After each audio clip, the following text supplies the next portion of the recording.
This episode is sponsored by Jacobson Real Estate Company. Are you ready to find your dream home? Or maybe you're thinking about selling and want the best deal possible? Well, look no further.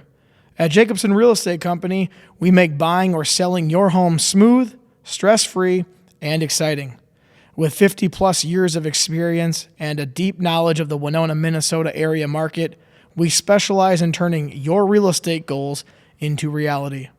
Whether it's finding that perfect neighborhood, negotiating top dollar for your property, or answering all of your questions along the way, we're here for you. Plus, with our personalized approach, you're not just a client, you're family. So why wait? Let Jacobson Real Estate Company open the door to your future.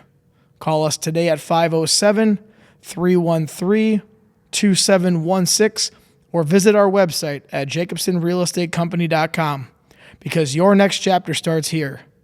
Buy, sell, invest. Jacobson Real Estate Company. Welcome to this week's edition of Brews Cruise. I am your host, Chris Jacobson, and today I actually have my first podcast that's more of a murder mystery podcast, which is going to be very new for the viewers. If you've ever been listening, this is going to be something totally new. My guest today is Sharon Forst. And she is coming here to tell her story about something that is actually probably a national story at this point. It did make national news 14 years ago. 14 years ago. But before we get into that, you've requested Michelob Ultra. And my wife said, she goes, "What are you guys drinking today?" Because she dropped me off to go do some errands. And I said, "Michelob Ultra." She goes, "Oh, that's a great beer for the river." And I go, okay. I go, actually, funny thing is this kind of has to go with the river a little bit. So this is what we drink on the river. This is what you guys have? Mm-hmm. I still drink the IPAs on the river, even though they're very heavy. These are a little bit bigger than the Can Koozie. If you want to use it, you can. If not, no big deal. I just like to do it for my advertising. That'll work. Cheers. Don't sip yet. Cheers. Sorry, didn't know the rules. That's okay. You'll learn them real quick. So yeah, this is actually a pretty refreshing beer with only 2.6 carbs, 95 calories. So that's why I drink it. Michelob Ultra, if you want to sponsor, you can just hit me up and we'll sponsor. We'll do a sponsorship. But today, this is going to be more of probably a serious podcast that we've ever really had, because your family in 2011 discovered something on the river, the Mississippi River, which is, correct. For those who are listening, we're in Winona, Minnesota, literally right on the Mississippi River. So this is a true story, and it's now coming to light once again.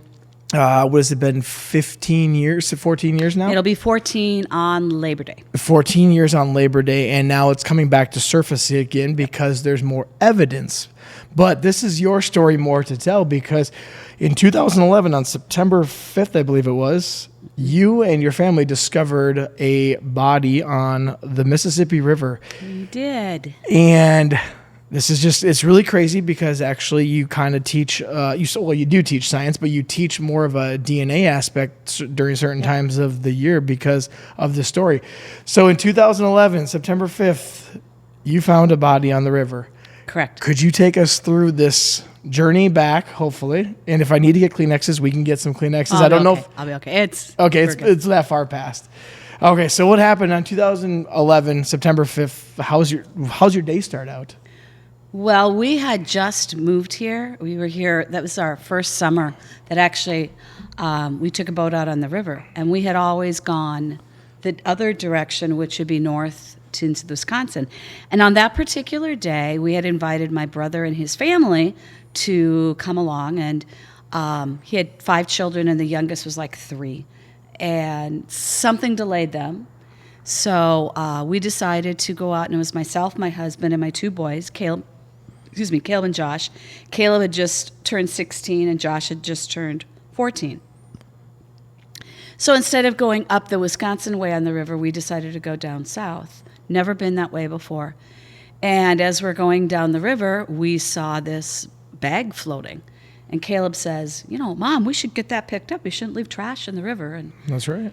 he's right, but I was the one that said, just leave it. Just leave it, So we went a little bit further down towards the Trempolo area, and they have the, what do you call that there? The lock and dam. Yep. We didn't want to wait. So we headed back, and then we saw the same bag, but now it had slipped further down into the river, and Caleb was still like, let's go pick it up. We shouldn't leave trash in the river. So we took our boat over, and my other son, Joshua, 14-year-old son, was the one that pulled this canvas bag out of the boat. And he's kind of a prankster and a jokester, and all of a sudden I heard him say, Mom, there's a baby in here. And I looked at him and I said, don't joke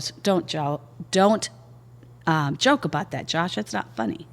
And I could tell by his face it was no joke. I mean, he was pitch white, eyes wide open, and he's sitting there holding, it looked like a doll, this baby in his hands. And all I remember saying was to my husband, drop anchor, somebody call 911. There was a boater, a fisherman near us. I don't even know who it was, but he came over to kind of stay with us while we were waiting for 911 to come.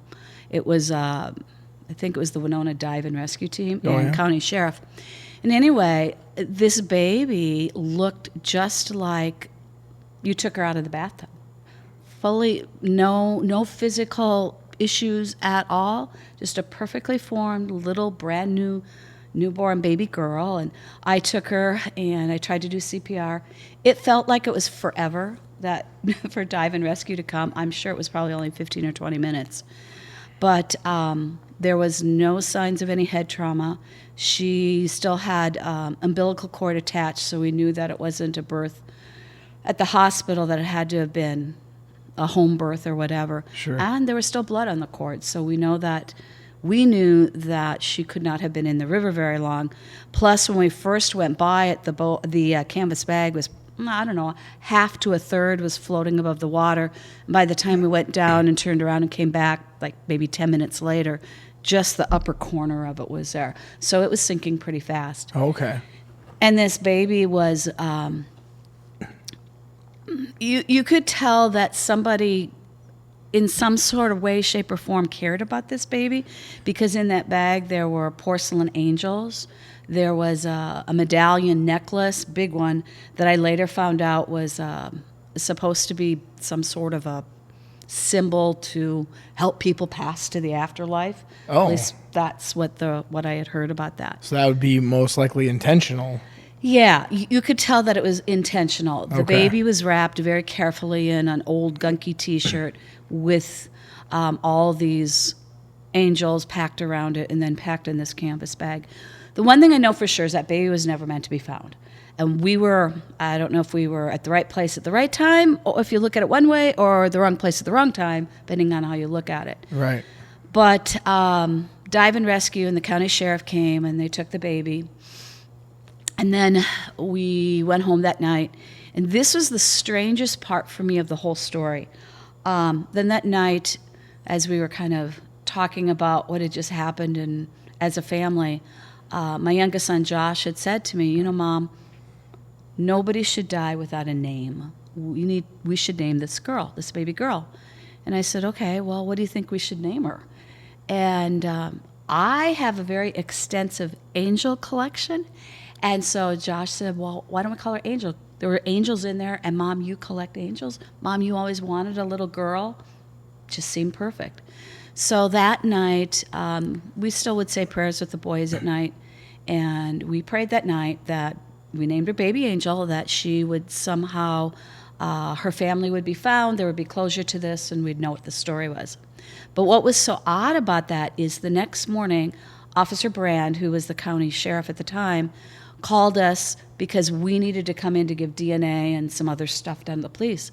And he said to me, oh, by the way, Sharon, just so you know, in the press releases, we've named the baby. We're going to call her Angel. Oh, wow. And I was like, I about fell off my chair. Are you kidding me? That's what the name we came up with last night as a family. So it's just so A lot of odd things. I mean, first of all, we'd never been on that side of the river. We were delayed, and then we named it Baby Angel, and then the sheriff's department had named it Baby Angel. So yeah, that would be 14 years ago this Labor Day. This Labor Day. Now, I got so many questions because you just moved to town that year? We had been there a year, Okay. but we had moved the summer before, but we didn't boat or anything. Mm-hmm. So that summer, the first time we put the boat out was like in May. So we had just taken the boat out that summer. Okay. So we had never gone that side of the river. Now, some of the things that I've read in the stories you gave more detail about, you said that your son Josh actually picked the baby out of the bag. Wow. Yeah. For a 14-year-old, that's about an 8th grader. That Yes. seems pretty crazy to pick up a baby that is dead out of a bag. I don't know if he knew it was dead. I don't know if I don't know if he knew she was dead or not. Okay. I don't think any of us did in the moment. Sure. I did not see him unzip the bag and take her out. I just saw him holding her, saying, "Mom, there's a baby here. There's a dead baby here." Wow.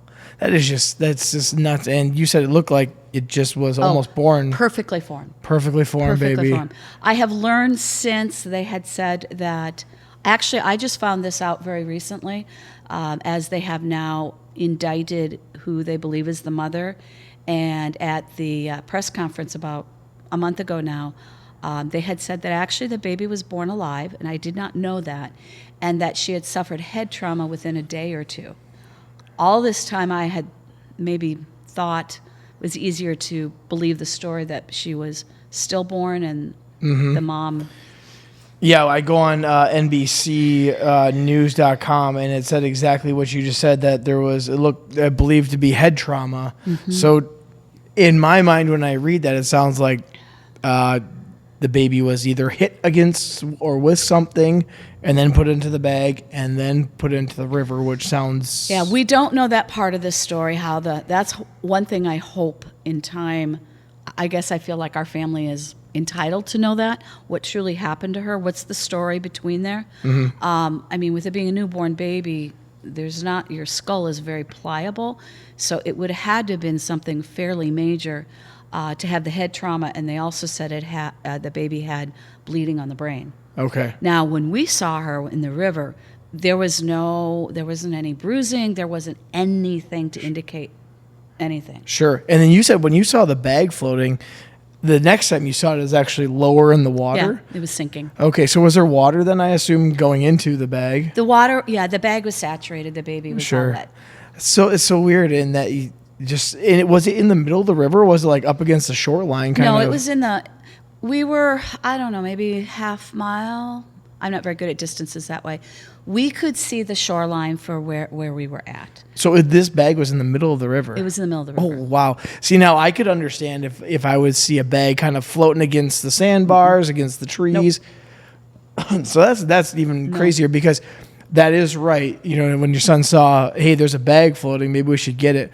Most people don't usually, like, if something flies out of their boat, it's like a towel, and those sink right away. Shirt sinks right away.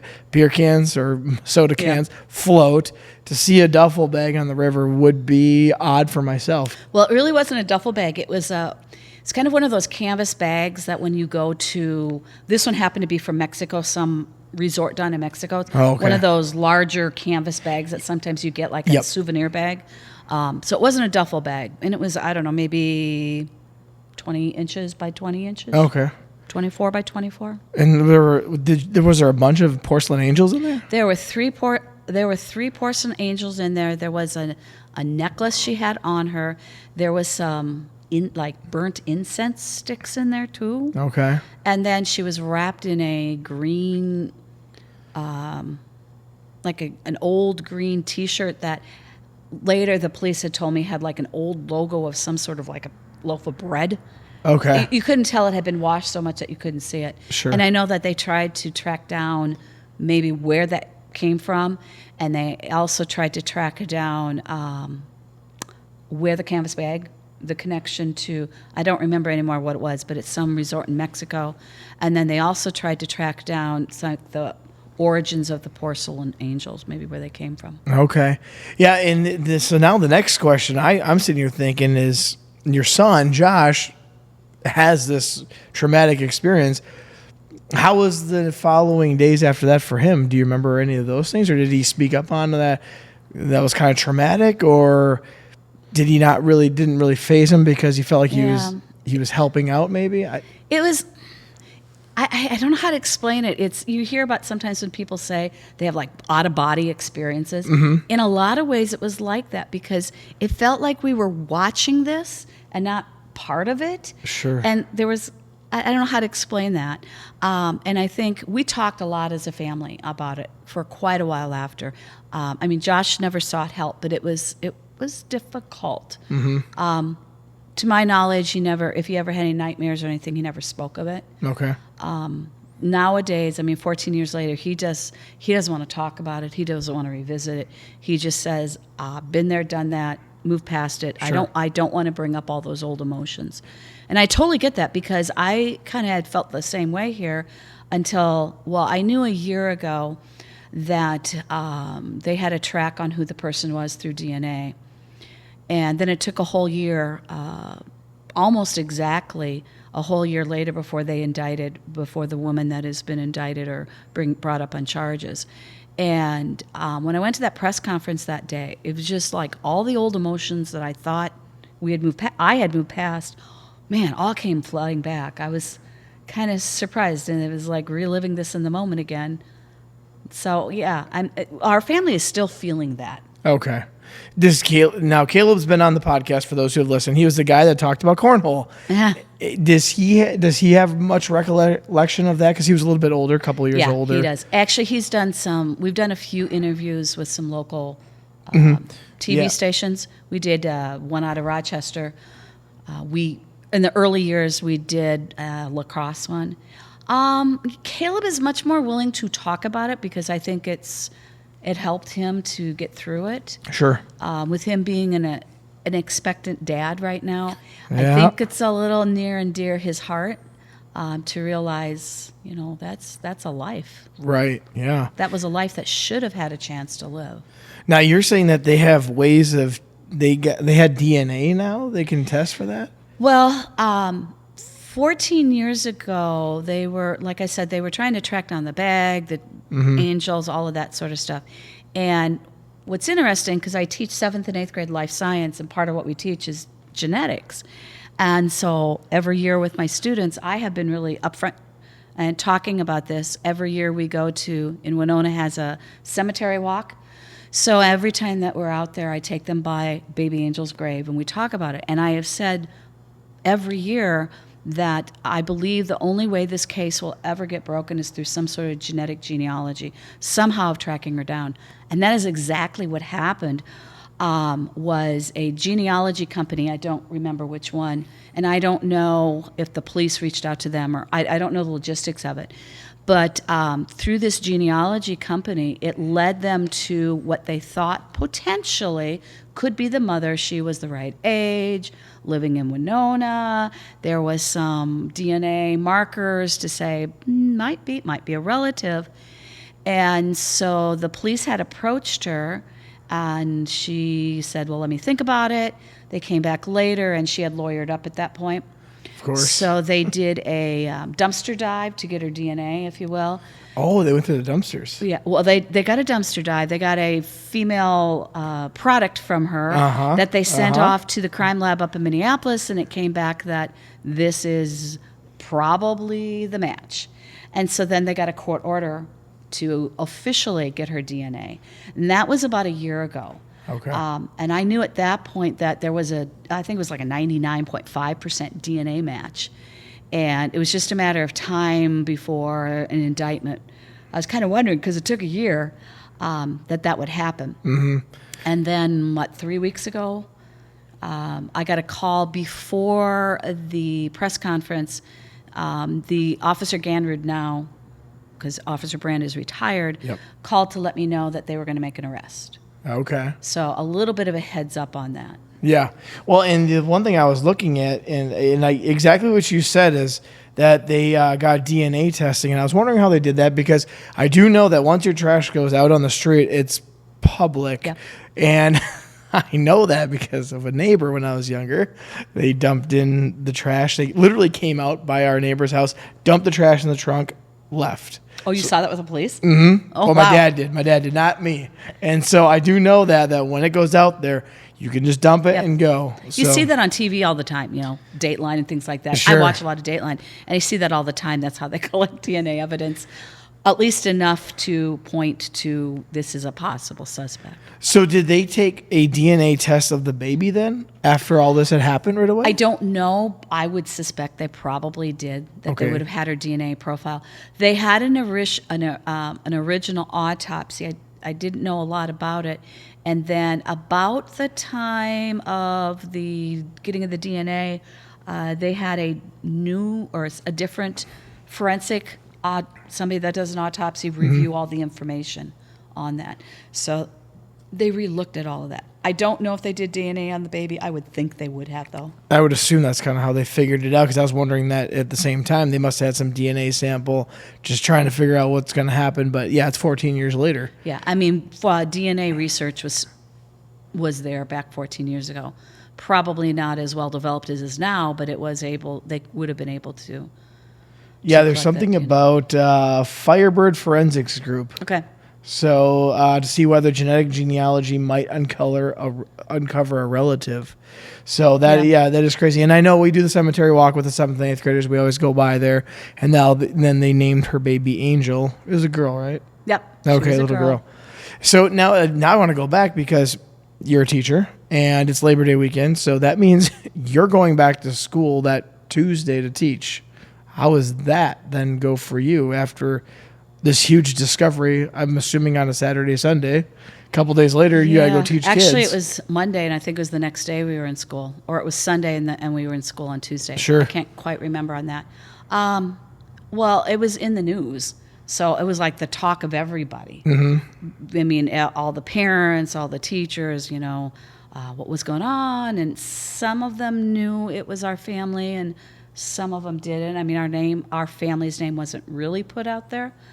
So, I mean, it was more like, I felt like that's all we were talking about over and over and over and over and over again. Sure. So the emotions kind of came more in those quiet moments when you're lost in your own thoughts and your own head. I think that's where it was more difficult. Mm-hmm. It's kind of funny because how I remember that day crystal clear. I remember all the events. I remember that. But the one thing I don't remember very well was how I guess I emotionally was that day. I thought I was very calm, cool, and collected, like, okay, here's the baby, let's do DNA, or not DNA, let's do CPR, call 911, and, that's how I'm remembering I operated. But my husband was like, no. You were crying the whole time, you were really upset. And I don't recall that. But that's weird. That's the part I don't recall. Right. Well, there's so many things. My emotional reaction. There's just so many things going through your head. You forget how you were actually reacting. So how did your husband, Randy, how did he take all this? Or was he kind of just in shock as well? Yeah, or? he just kind of sat back and watched it all unfold. Yeah. He never held the baby. I held baby Angel until Dive and Rescue came. Okay. We had a towel blanket on the boat. So I wrapped her in that and held her the whole time.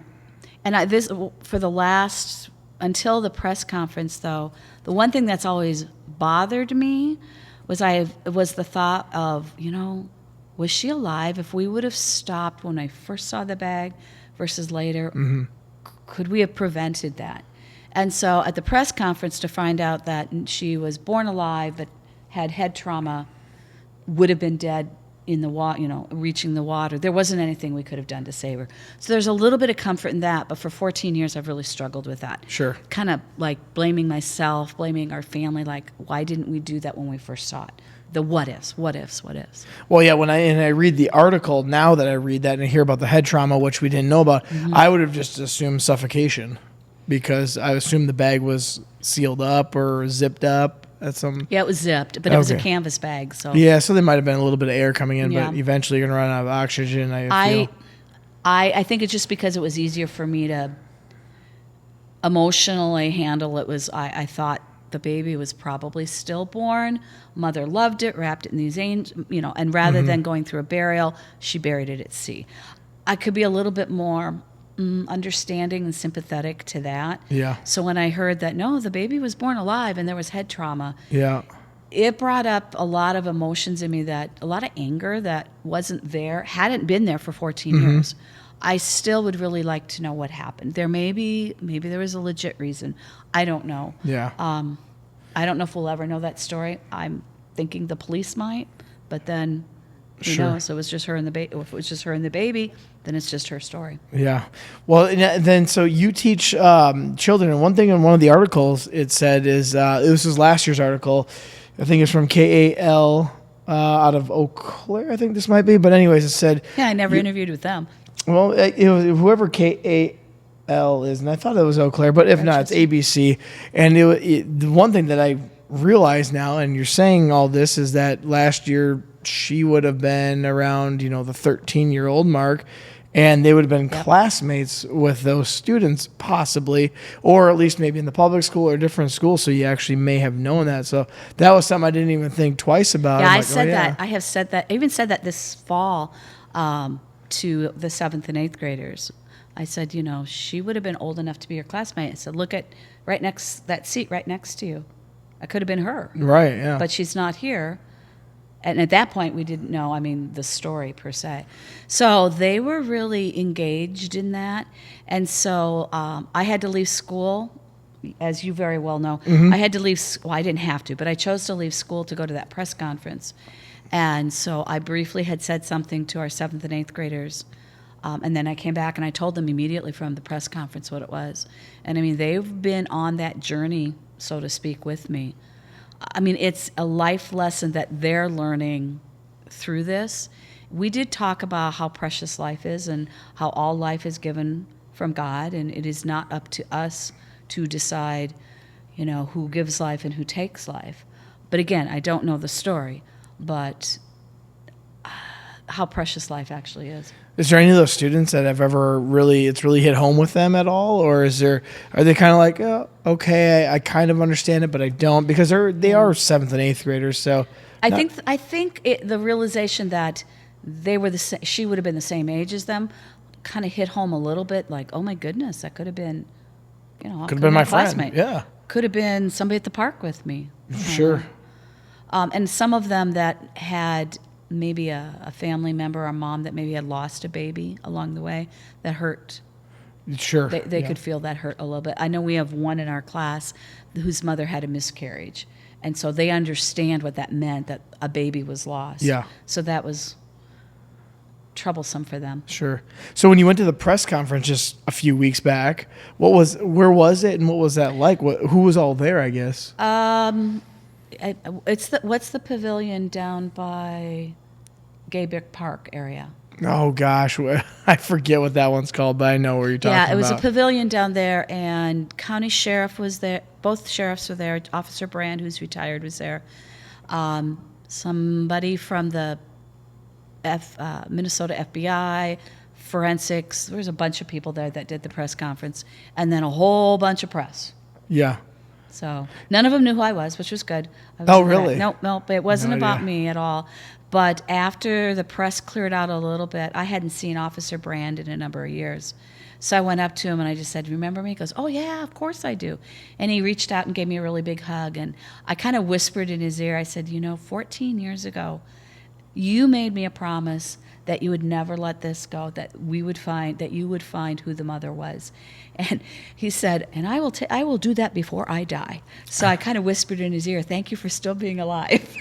Well, and he laughed and we laughed. And, he says, of course. He said, this, in the press, it has been put out like it's a cold case. Mm-hmm. But the truth is it never was. They were always trying to find this out. So it's pretty cool. I don't know if the people of Winona truly realize. I am so impressed with Officer Brand and Officer Gangrud. I would think most places would be like, you know what, it's a baby. We have no idea. just cold case it and it may never get solved. Sure. They never did. They spent countless hours on that. I mean, to me, those two are truly heroes of it all. Yeah. Well, in a bigger town, it might be that way because one of many, but, in a town of 27-ish thousand people, we're all, and I said this many times talking to people on here, I'm like, we're a community, we're kind of a family in here.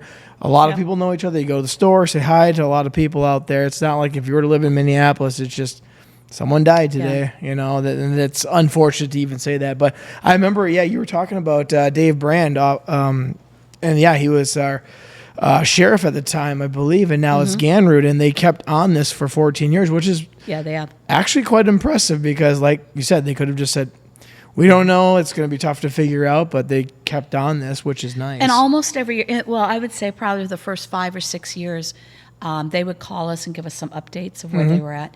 And then as the years went on, it wasn't as often, but they would always let us know, what they were working on, et cetera.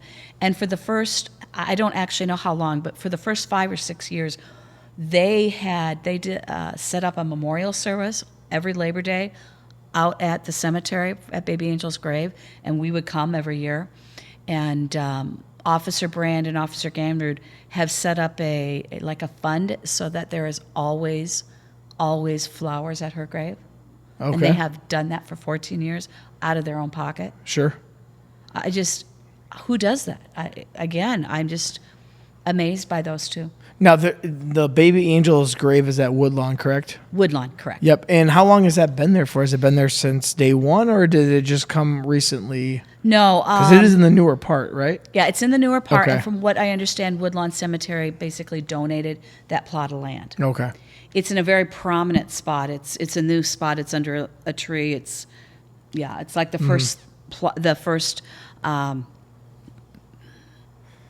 first memorial that you'd see as you walk over there. Sure. And that very first year, with Labor Day, like I said, that happened on Labor Day. And then if you spiral ahead it was the week of Easter, they arranged for the burial, a funeral and a burial for her. And I've been to a number of funerals in my life, but I've never seen anything like this.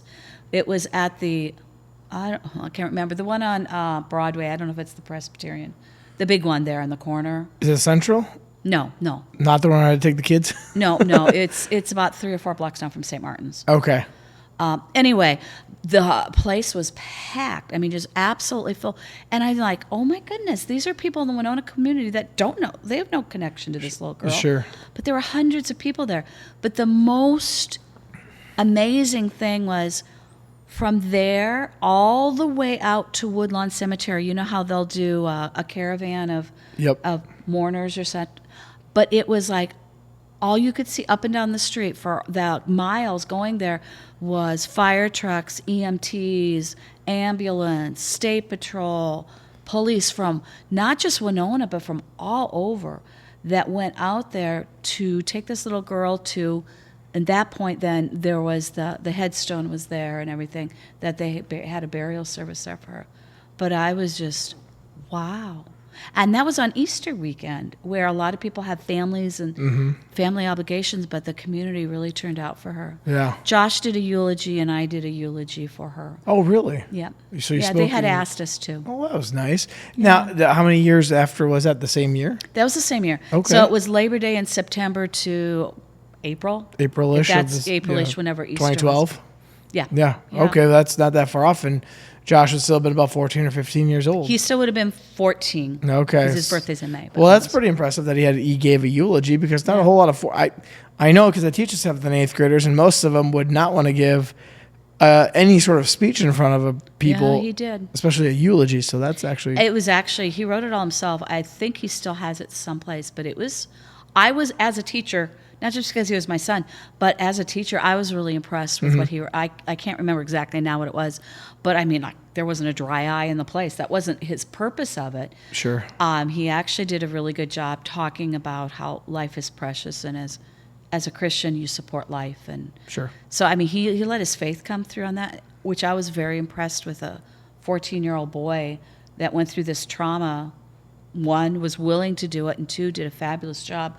I've had a couple of people reach out, like people I don't even know off of Facebook, that apparently had attended that funeral, and they have said, actually one very recently said, "I remember your son's eulogy.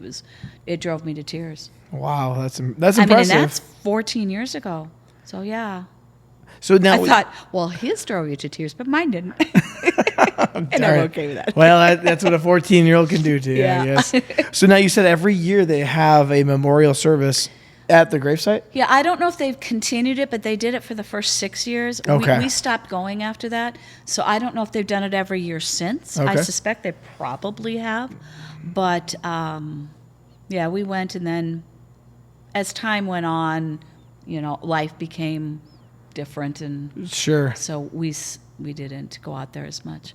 So as someone that teaches science now, is this a kind of it's not exciting because of the situation, but exciting because of how far possibly DNA testing has come? Is kind of a cool situation, I guess, that maybe we can put two and two together and figure this situation out.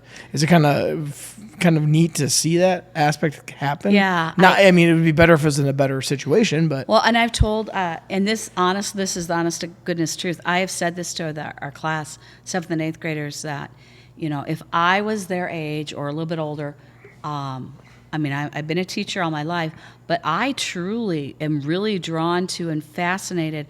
I probably, if I had a choice nowadays, I would go into like what they call forensics genealogy, where they track down, and I'm just amazed how they do that. That's how they found the Golden State Killer. Sure. Out in California was by genetic genealogy, tracing it down, and they found a relative, and then it's amazing how they do that. I'm so fascinated by that. So, which is how this came about with Baby Angel, and I think more and more of that will be there as genetics is it's an explosive field right now. So as someone that's not big into science and genetics, and I don't know much about it, I feel like you could, all you have to do is spit into a tube and they can tell your whole background. Oh, yeah. Is it that simple? Well, it doesn't take much to get and it's evolving more and more. It used to be they needed a pretty good sample. What would a pretty good sample mean? Oh, like I'm thinking the O.J. Simpson trial, which was the first one that used any kind of DNA. Sure. From what I understand, it had to be a pretty good, like, blood drop or whatever, Okay. and it had to be what they call a viable sample. And nowadays, they can get it from a piece of hair, fingernails, anything that has your cells that they can capture DNA. They can even capture DNA from, like, what they call touch DNA. So if you just touch something, Simple as that. yeah, they can pull up a DNA profile. Wow. It's amazing what they can do. That's a lot. It's kind of scary, but it's amazing what they can do. Yeah, it can be scary in an aspect and good in another aspect, like this situation. So It solved a lot of crimes. yeah. So now, from what I've been reading here, and it's kind of baffling my mind, this is the newest report, and this is from April 24th of 25. The mom that they suspect was charged with this murder, but it doesn't seem like it's a whole heck of a lot of discipline, I guess you could say. I'm reading something. I read something that was like about 48 months at most. Yeah, I think right now that's. I'm typically not an angry person, but that does anger me. Mm-hmm. Because in the state of Minnesota for a manslaughter charge, they could get up to 10 years. I don't know why it's only 48 months. But yeah, that is the maximum, and they said that at the news conference, the maximum possible penalty for that is 48 months. Wow. And that is if that is the maximum, if it goes to trial or a bench trial or whatever she decides to do. The possibility if she pleads it down, it could be less than that. Wow. She goes in front of the judge on, I believe it's July 7th to plead. So it's coming up here in the next couple months. I don't know if she's going to plead not guilty or what's going to come of that. Sure. So, yeah, I'm looking at it right now. I was surprised with the 48 months. I think the life of a baby is worth a whole lot more than that. But did they ever say what the reasoning was? Was it because the case is so old? I don't know. I do know that there were some other charges that have timed out, if you will, statute of limitations has gone by. Okay, yeah. So they charged her with the bigger charges. Like one of them, and I'm assuming this might be one that is past the timeline, would be improper, I don't know exactly what it is, but the improper disposal of a dead body. Mm-hmm. You can't do that in a river. That is I don't know if it's a misdemeanor. I don't know. Sure. But she could have been charged with that. I suspect that that's one that probably fell off in the timeline. Okay. She was not charged with that. But, I mean, there were some smaller things. So, Okay. but still with the bigger ones, it's 48 months. That's, I yeah. wrestle with that one. That one is probably right now the most difficult for me to wrap my head around. Yeah. Because that, I don't know the story, but that baby did die with her.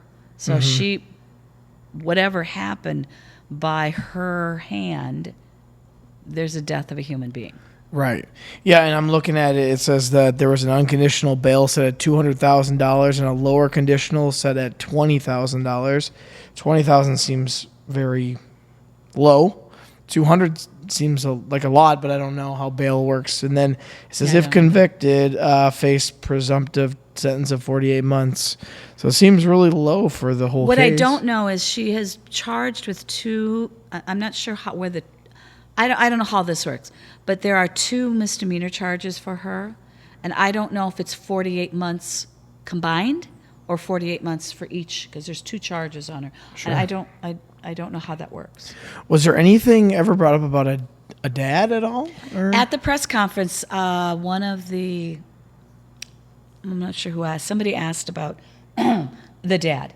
And obviously there is a dad, but they said at this time there is nothing to, he's not indicted. They're not really looking at him. Sure. Okay. So they would have the DNA. Obviously, they would have the DNA. Yeah. Of the dad. I was wondering, does the guy even know? I mean, obviously he would probably know now, but at the time, did he know what was going on? I have no idea. That's the one thing that somebody had asked me this a while back, where I'm at on this, and for 13, 14 years, I think my prayer has always been that this baby has a name, that they find out the story, that the mother owns up to whatever happened.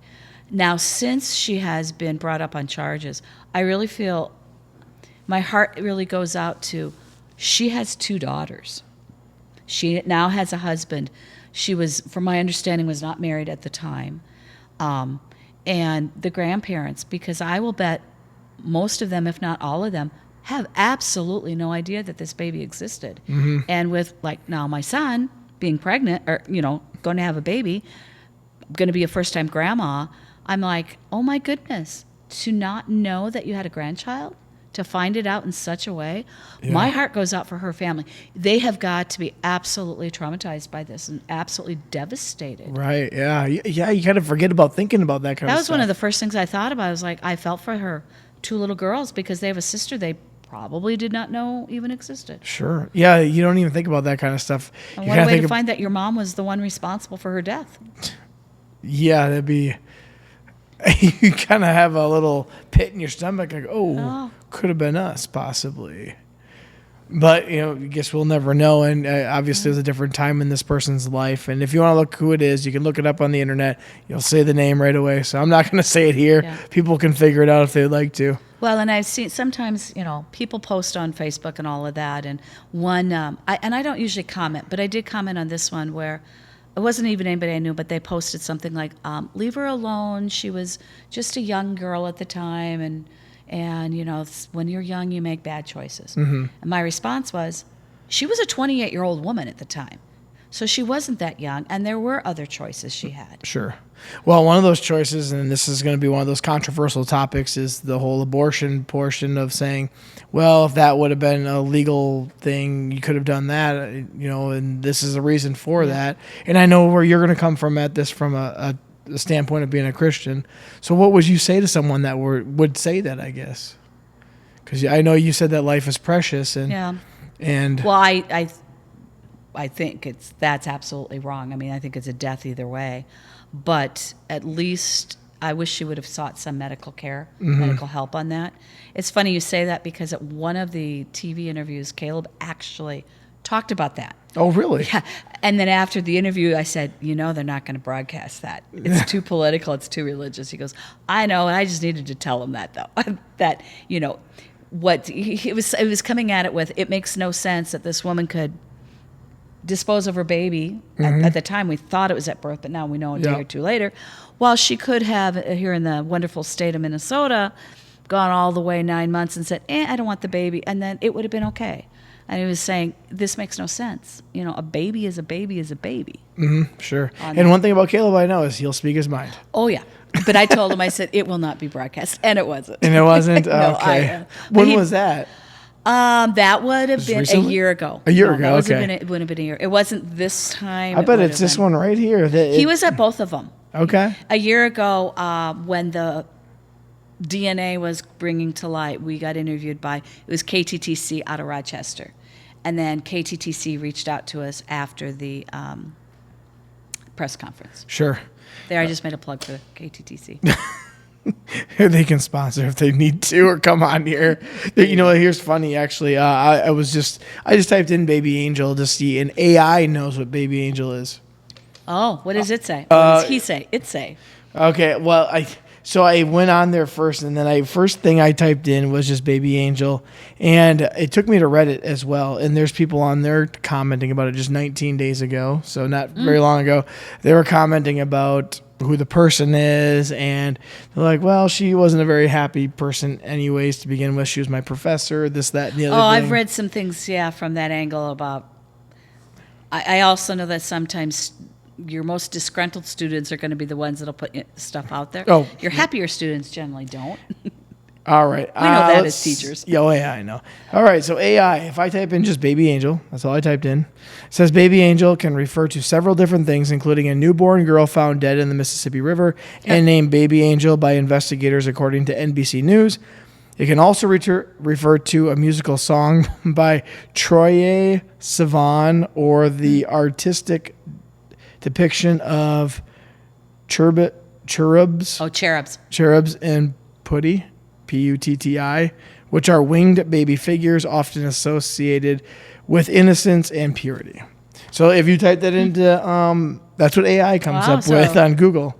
It's pulling up part of that story. It's pulling up part of it as well, yeah. So, and then if you click down, there's even more to it. Talks about the song, talks about the infant, talks about artistic depictions, parental terms, and stuff like that. So I remember 14 years ago, I'll just say 14 years ago, we just happened to catch on national news, and you know who Nancy Grace is? Mm-hmm. Yeah, she had a little blurb about a baby found in the Mississippi. No kidding. Yeah, so when you asked about national, but that was the only time I heard it. It was just a little bit of blurb, it was like, what are the headlines? Right, yeah. That? But I was like, wow, Nancy Grace. So would you have thought that day on the Mississippi River that what you found in the river would make national news, and also now it's on AI? No. I would never have thought that myself. In one way, it warms my heart that, like on a national, that people are that concerned about a baby. Yeah.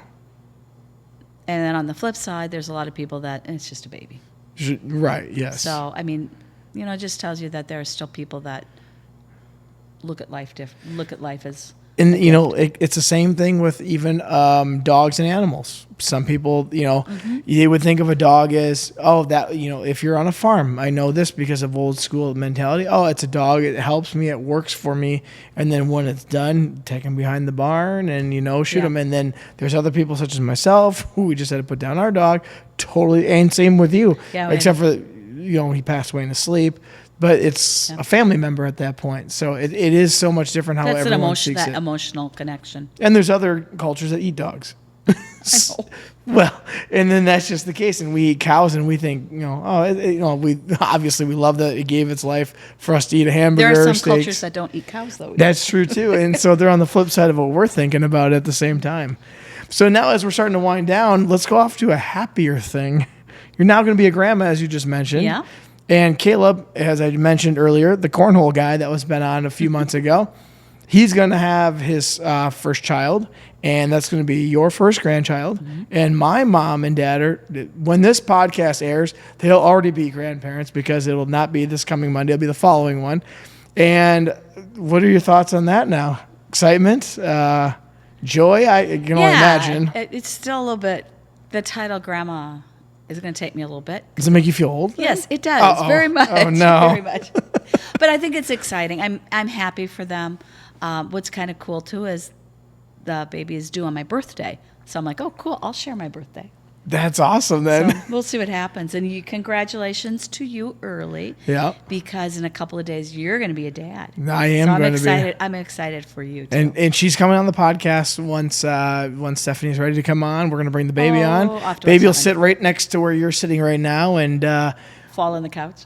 Probably fall right in, but we'll have her on the little booster seat or the little carrier. Yeah. So Stephanie can talk about pregnancy and how it's like at 37 because she's a geriatric pregnancy and everyone's telling her how difficult it's going to be. And we're about to find out if it's going to be difficult or not. But so far, I feel like her pregnancy has gone pretty decent. Mm-hmm. She hasn't had any she had a little bit of nausea, morning sicknesses, but they kind of went away.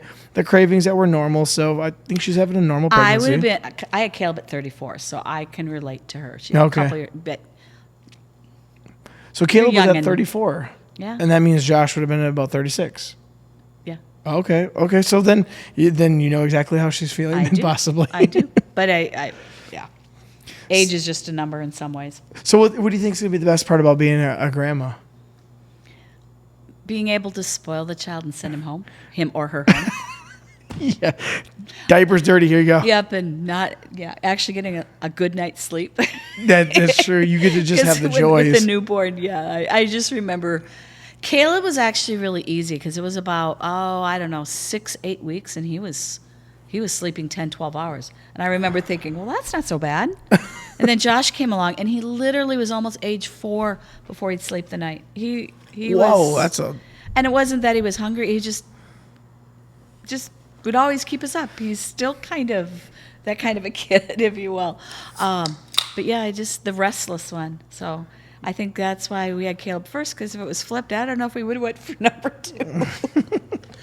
Well, that's true. I don't know either. But yeah, I mean, Caleb was a really easy baby. My parents said I was too, so I'm hoping our daughter will be as well, because they said, "Oh, you were so easy to take care of," and I was a late nighter. I always, I tell people, "Oh, you got a bedtime at 8:00 and you're at 8th grade or 6th grade." I'm like, when I went to bed, and I remember I was 7 years old, so I was in 1st grade. I would go to bed. I would watch the news with my dad, 10:00 news. And then David Letterman would come on. Oh. And I knew that if I got past the first guest, past the first intro and the first guest was on, it was pretty late. I knew it was about 11 o'clock at that point. And as my mom always says, Jacobsons don't need any sleep. They don't need it. So I hope my daughter doesn't think the same thing. I hope she sleeps. See, I'm a big night owl too. Caleb is too. Caleb and I know you are. I'm a night owl. Yep. Like midnight, 1 o'clock, and then in the morning when the alarm clock goes off, I'm like, why did I do that? But I do it every night, and same thing. Last night, we got done with our fine arts fair, and I had a softball game, and it was actually running late. So about 8:30 at night, it finally started. And then obviously each team had to score 20 plus runs, so I didn't get home until at least 10:20, and finally went to bed at about 11:30 and got up at 4:45 for the gym. And I do the same thing. I go, oh man, this stinks. But you know what I always say is once I get my 2 feet on the ground, I'm good to go, and I can roll out. I'm good. Well, I'm going to be retiring soon. So I was talking to my sister who's already retired, and I said, what's the best thing about retirement? And her first comment was, no alarm clock. Yes. So I'm looking forward, more than anything, I'm counting down how many days I have to have my alarm clock on. I get up at 5:45. And being a night person, I don't like 5:45. I always tell students, morning shouldn't even exist. Things should just start after about 10 a.m. at most. If I just let myself be, Yep. It's more like I go to bed easily 1, 2 in the morning. What time would you get up then if there's no alarm clock? 9 o'clock is about time, yeah. And then maybe take a nap. although I don't take naps now, but if I could, I would. Well, you might have to in the future, because you're now retiring from Yeah. your career of, well, teacher, principal, and I am now shifting into a different role myself, which is full-time real estate, rental properties. And you're actually the one that hired me for, well, you and the pastor hired me for my job 10 years ago. So it's been a decade. We've never regretted it because you've been pretty phenomenal. Well, I remember doing the interview. That was kind of interesting. And it was in the pastor's office. It was just you. I do. It was you in one chair, pastor in his desk, and me there. And you called me one day, and actually I was coming back from real estate continuing education. I was coming through Rochester, and I was the basketball coach prior to that year. And Brian Polzine, who we sold his house for him, actually, and we're about to buy that old house back, which is funny. It's right behind the office there. Yeah, I know where. Yeah. Yeah, we're about to buy that back. And he said, you guys said, well, you had a good rapport with the students and with the parents, and that usually isn't the case. It's usually one likes you, the other doesn't, and vice versa. And so, yes, if I wanted to teach, and I did, and then it was contractual, and then eventually turned into, well, if you want to stay, you got to do your call. So I did all these colloquy classes, and I remember taking those classes. I hadn't taken a religion class since 8th grade. So it was different, but yeah, and then it turned into a whole decade long, and it feels like it was just yesterday when I started. Because the fun thing is I've brought back some of my friends, like Chief of Police Officer Hurley. He's come and done his police stuff there with me for my health class. I always thought it was always good to bring in alumni to say, hey, these people came from this school. Here's what they're doing. Here's what you can do. I always as liked well. how you did that real world connection. Yeah. So that was really fun. But, as we're concluding here, is there anything else you'd like to say about the whole baby angel case? That any summary or any last thoughts or feelings you might be having? The one thing I struggle with, and I haven't really resolved it in my mind yet, as you touched on the fact with the 48 months, part of me feels like I want this to go full forward, trial, go for the full 48 months to get the max. But then that means that wraps our family into that whole process. Sure. Which I really would rather not be part of that. But then if we're not and it gets plead, then, I don't know that she'll get much. So I have both feelings on both sides. I don't know how I want this to proceed. So, it'll proceed how it's meant to. But Sure. I struggle with that a little bit. I just, more than anything, and in some ways, I feel our family deserves to know this, is the story behind it, because in some ways that baby almost felt like part of our family. Mm-hmm. Even though we were just with her for a little while, we were the last loving people that held her. Sure, yeah. That spent time with her, and we didn't abandon her. We didn't throw her away. Sure, yeah. So we feel like kind of a personal connection. And Randy and I had always tried for child number 3, so there is that with being older. Okay. We always wanted a little girl, so it kind of hit my heart maybe a little bit harder that that could have been our child. Right, yeah. And stuff. So yeah, I don't know. Well, it'll be interesting what happens in July, how it proceeds from here. But yeah. All right. Well, I just want the story. That's great, and closure probably too. Yeah, more than anything. I'm trying not to judge what happened because I don't know what happened from birth to the head trauma. Mm-hmm. Was it her? Was somebody else involved? Was it an accident? There's lots of things I don't know.